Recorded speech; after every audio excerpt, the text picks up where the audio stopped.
Okey dah. Sekejap lagi. Hello. Okey.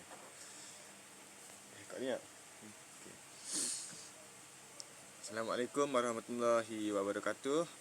Hari ini saya akan membentangkan tentang PQK 1094. Seperti yang kita tahu, di IPG, jika mengambil option pendidikan khas, kita akan mengambil 3 khusus untuk murid berkeperluan khas, iaitu PQK 1094, PQK 1084 dan PQK 1074. Hari ini saya akan membentangkan tentang PQK 1074. PQK 1094.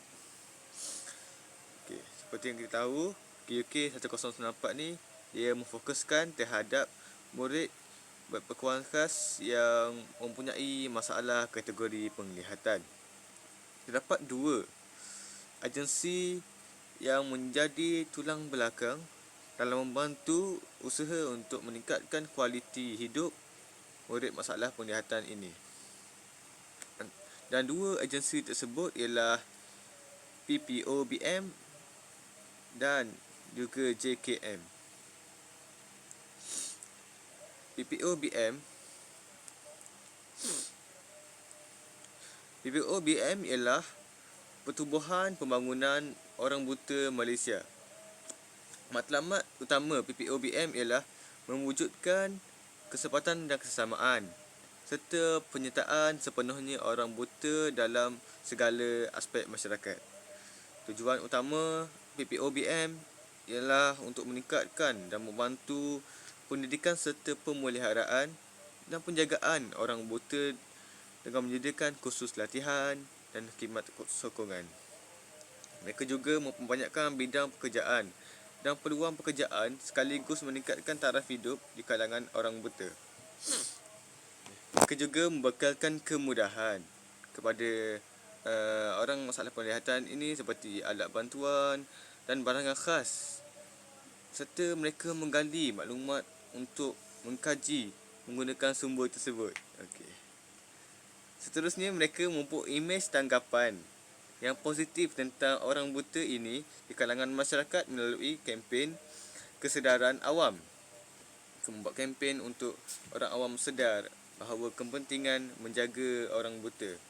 Mereka juga selain itu menggalakkan integrasi sosial serta membantu orang buta mengatasi diskriminasi di bidang pendidikan atau pekerjaan dan akses-akses yang tertentu.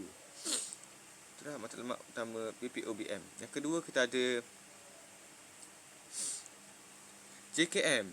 JKM adalah satu yang tidak asing bagi kita, iaitu Jabatan Kebajikan Masyarakat.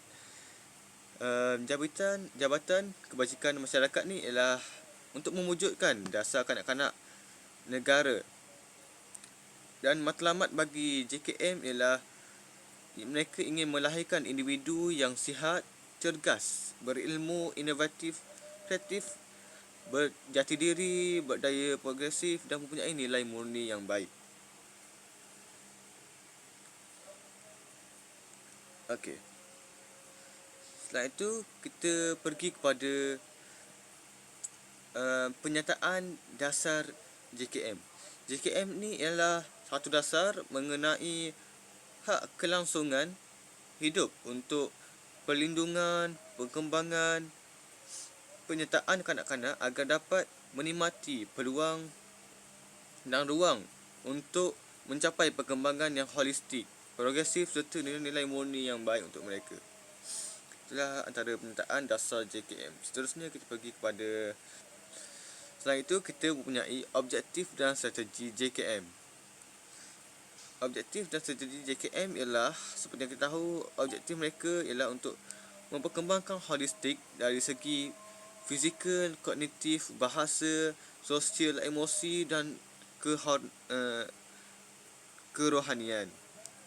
Kanak-kanak seperti yang kita tahu mempunyai hak untuk hidup dengan diberi kasih sayang, perkhidmatan kesihatan, sokongan dan bantuan sosial. Mereka juga mempunyai hak untuk bersuara, menyertai dan melibatkan diri mengikut tahap keupayaan dalam perkara-perkara yang berkaitan dengan kepentingan terbaik untuk mereka.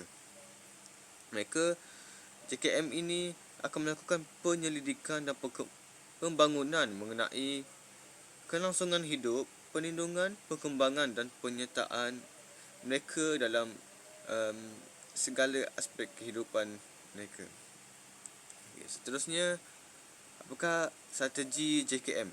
JKM ingin meningkatkan kesedaran di kalangan keluarga, masyarakat dan pentingnya penjagaan kesihatan kanak-kanak ini yang berkeperluan khas ini, terutamanya masalah penglihatan.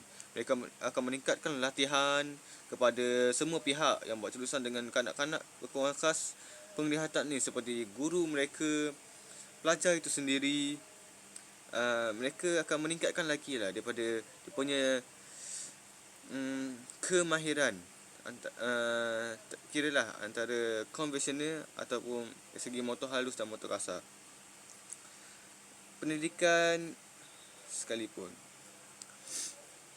mereka ini akan berusaha, JKM akan berusaha supaya dapat bersedia berkhidmat dengan lebih efisien untuk mereka yang mempunyai masalah berkeperluan khas, masalah penglihatan ini.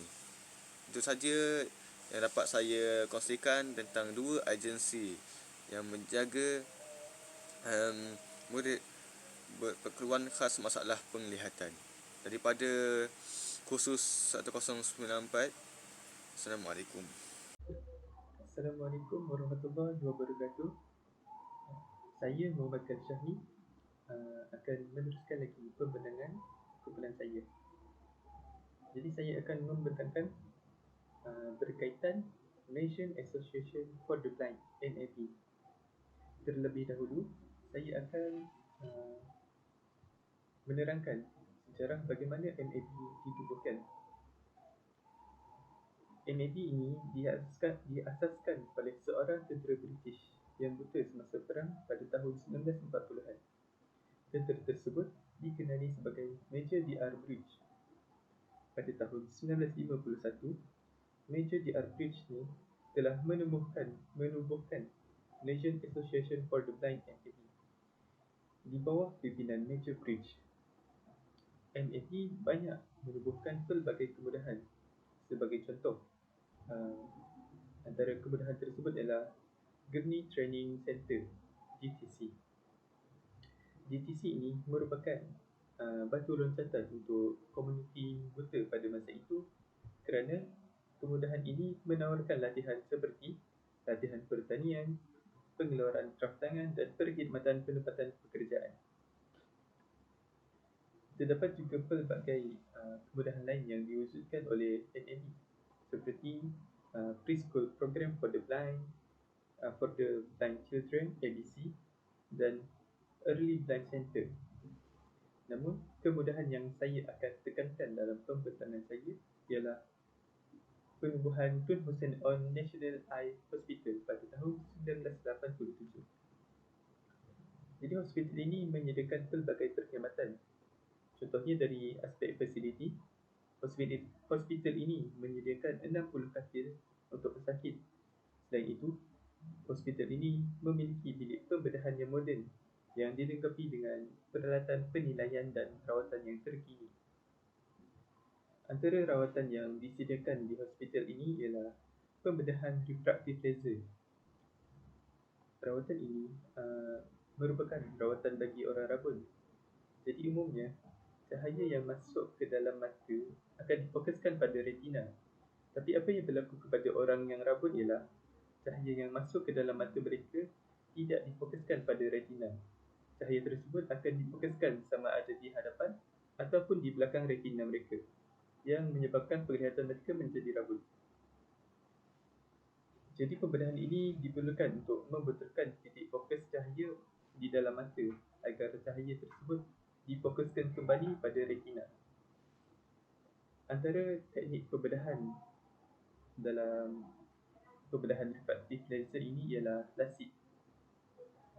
LASIK merupakan pembedahan yang akan mengubah cara cahaya dibiaskan semasa cahaya tersebut melalui retina agar cahaya tersebut difokuskan kembali pada retina. Jadi prosedur bagi pembedahan lasik ini ialah pertama,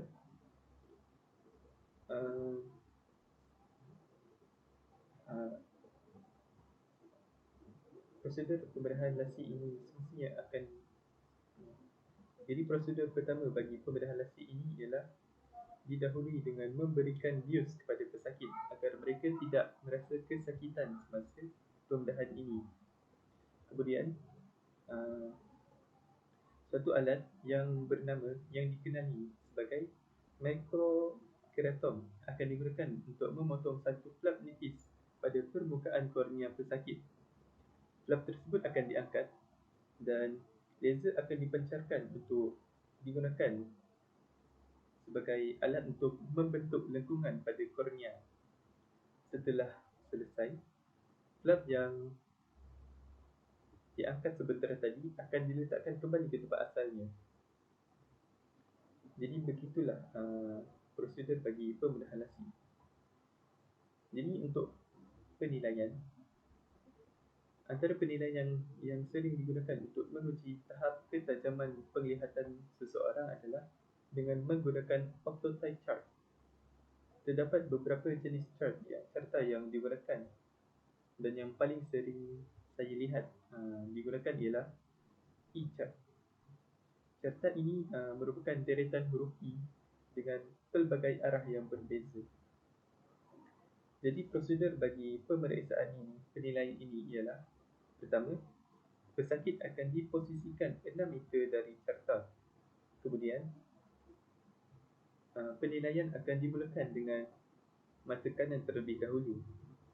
Jadi pesakit perlu menutup mata kiri mereka tanpa memberi tekanan kepada mata mereka tersebut.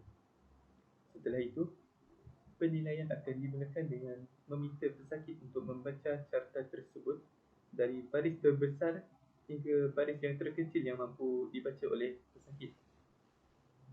Jadi untuk menentukan tahap ketajaman mata pesakit itu, kita boleh lihat dari skor yang mereka peroleh dari penilaian ini. Jika pesakit memperoleh skor 6/6, ini menandakan pesakit tersebut mempunyai penglihatan yang normal, kerana penglihatan yang normal mampu membaca jarak dari 6 meter. Jadi saya rasa itu sahaja dari saya. Sekian, terima kasih.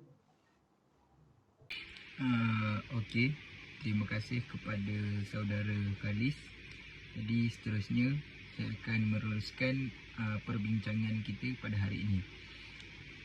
Nama saya Akil Danish bin Muhammad Amri Syam dari kelas 3, iaitu pendidikan khas masalah pendengaran. Okey, hari ini kita akan membincangkan tentang pihak yang berkolaboratif membantu MBPK ketidakupayaan penglihatan dalam ujian saringan mata. Okey, dekat sini pihak yang telah saya pilih ialah Pusat Pakar Mata Optimax.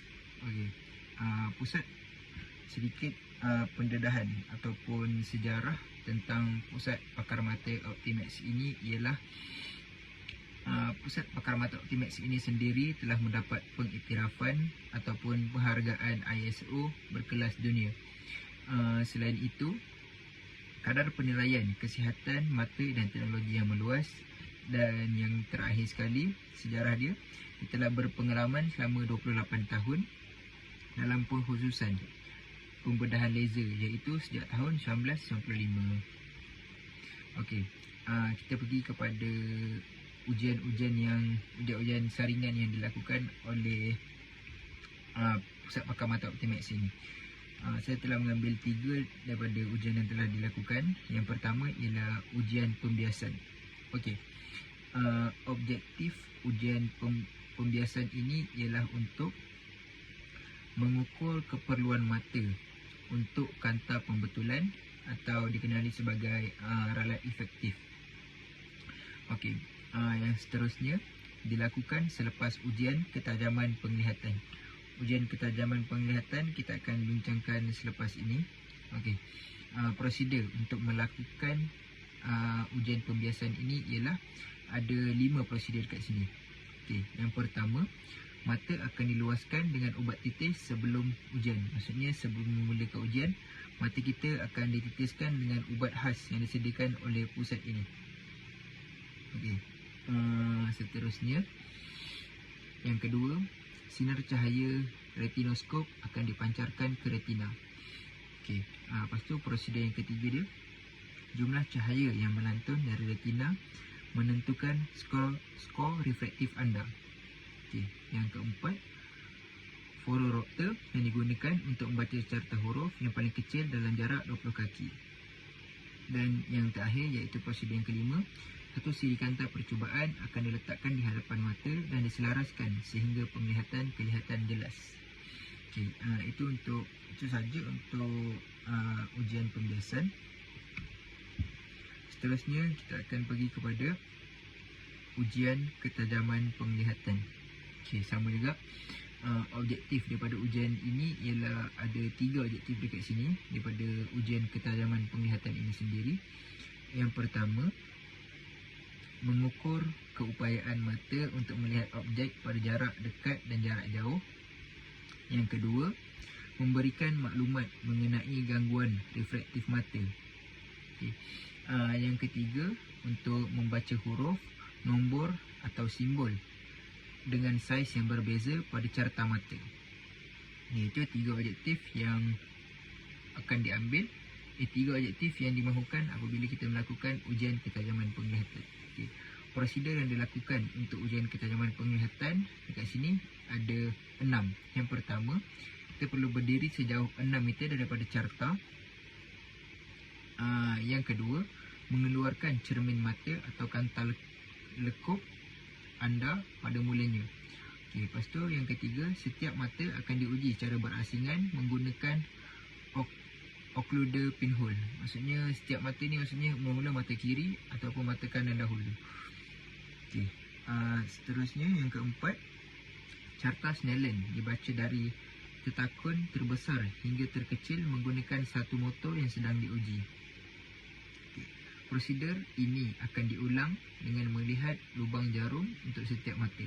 Dan yang terakhir, prosedur ini akan diulang dengan cermin mata atau kanta lekuk. Maksudnya untuk mengetahui kita punya tahap rabun kita. Okey. Kalau ikut gambar dekat sini, gambar yang atas sekali tu, dekat kiri tu, yang warna hitam tu, itulah yang dikenali sebagai occluder pinhole. Lepas tu gambar dekat belah kanan tu menunjukkan